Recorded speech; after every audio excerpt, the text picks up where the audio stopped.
Hello, this will be a very brief breakdown as to how I go about putting together the Warhammer 40,000 models which I have been posting on my social medias. Every model starts out on a blank sprue. We cut those parts out with a pair of hobby pliers.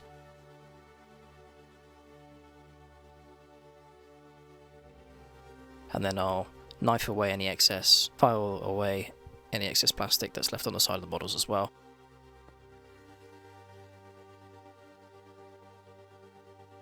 Drill a hole in the bottom and then give it a scrub with a brush just to make sure everything is clean and tidy before I super glue some sticks in there, which I use to prop up each individual part of the model on an old box like this, and then I'll take that outside, give it a spray of a white base coat. That way if I need to produce a lighter colour, it's easy enough to do. If I want to go for a darker colour, then I can do that as well. Brings out a lot more detail, I find, in the models which I put together. After the base coat, I've got a large jar on my hobby desk, which is a mix of black ink, touch of washing up liquid, paint medium, and also water, and that will seep into all the little nooks and crannies of the model.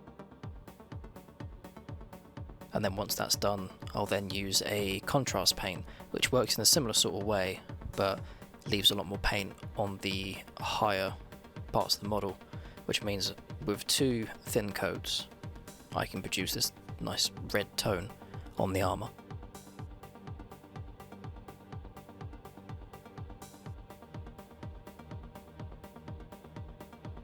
Once I've filled in all the armour, I then start blocking in the rest of the colours of the model as well, so all the gold, the metals, the cloth. No doubt I'm going to go over something which I shouldn't do, mistakes happen.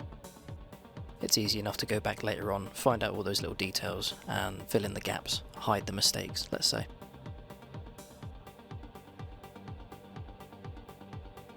So as you can see, the model's coming together quite nicely. Most of the colours have been put in. And then once I've gone over all the white details in the model, I'll then just dry brush, again, a layer of white over any areas that might have been missed, or just to apply a second light coat to the edges of the lighter parts of the model, which brings out a little bit extra brightness as well. So once I've applied the base colours to the model, I'll then fill in all the little gaps in the armour there, where the connecting parts are, with a dark grey, and then I'll apply like a black contrast paint over the top of that, which fills in the details quite nicely. But because I hate painting white, what I'll usually do is I'll go over that with a dark grey as well, and then I'll apply the black contrast paint over the top of that, just to give it a nice deep tone.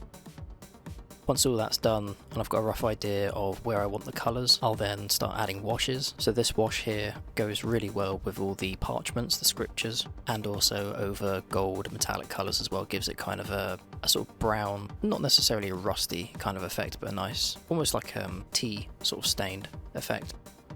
And then I'll go back to the jar of black ink and I'll start filling in the areas which I think further highlight the tones and the gold banner there. I'll go over it with quite a heavy amount of black ink just to get into all those gaps there. I'll leave the banner upside down while it dries, so all the ink actually dries where I want it to.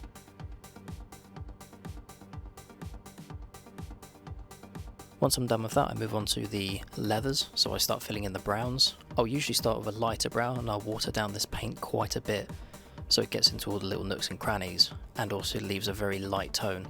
So then after that I'll go over with a darker brown, again watered down quite heavily. I'll cover all of that again, and then what will happen is the darker brown will often pool into the deeper recesses of the pouch, and that gives it a nice leathery kind of look to it. I'll then go back to the lighter brown. I go over any extra details like the belt here for example, and also to the beads which have been added to the front of this model here. Once I'm happy with the rest of those base colours put in, I'll then start applying a few little highlights. So what I'm doing now is I'm going over it with a lighter grey, just to catch all the high edges of the cloth where I think the light is going to hit it.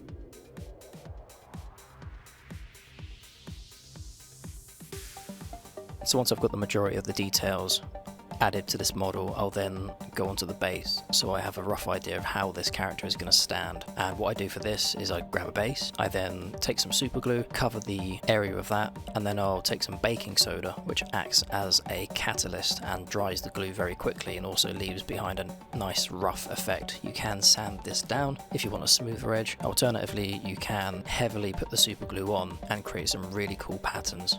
I've got a box full of slate stones, which I use for the majority of the bases which I do, so I'll often smash those up quite safely in my hands, mind you, and then I'll apply a few little chips of that slate onto the base just to give it a little bit of variety. And you can see there's a stone also underneath the right foot of this character as well, so I'm just going to fill in the colour of that, which is going to be a nice light grey colour, very neutral. Once I'm happy with that, I'll then go over the base with a deep red colour, and that will just be the base colour which I want. Later on, once I'm happy with the coverage of that, trying to avoid the stones, I'll then apply some strong tone from the Army Painter guys, which I find is very great for darkening and also applying a lot more depth to those colours. As you can see, while I'm moving this around, I apply a bit of water, and that ensures that it's going to get absolutely everywhere, and I can leave it quite strong in some areas, shallow in other areas, and you can really bring out a lot of detail in the bases for your models with this stuff. I'll then go over the base with a hairdryer, and then once that is completely dry, I'll then dry brush that same base red over that, just to bring out the colour on the edges. And then once that's dry, I then go to this dry yellow colour, and that will just be dry brushed over the top of this model, as you can see on the other three models which I've done there. I'll then fill in the base colour for the stones as well, and then once I'm happy with the stone being finished, I'll then roughly dry brush over the highest parts of the sand areas just to bring out a little bit more colour.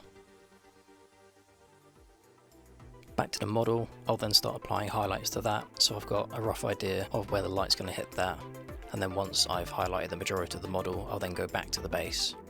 Finish off the stones, I'll apply dark tone to the stone on the model and also the base, and then figure out where I want him to go. Once I'm happy with that, bit of super glue, and then Bob's your uncle, he's on the base. And you can see with this particular model, I've left one of the chips of slate underneath where the banner actually rests, so as he's holding it, it looks like he's actually like slammed it down on the stone, for example. If you can think of like a little story or something to go with these models as well, like why are they positioned in such a way, then these are often very good ways of doing that.